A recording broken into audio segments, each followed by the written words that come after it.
আমরা তাদের প্রতি যত্নবান হবো, আমার নিজের প্রতি যত্নবান হবো। তাই কিছু অ্যাকশন পয়েন্ট 1 কমিশনিং যে জায়গায় চলে, যে জায়গায় যাদের কমিশনিং এর ট্রেনিং নাই ভুলেও সেখানে যাবেন না।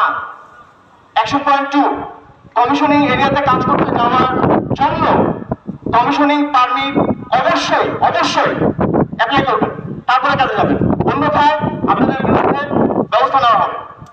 খুবই দুঃখজনক এটা হবে।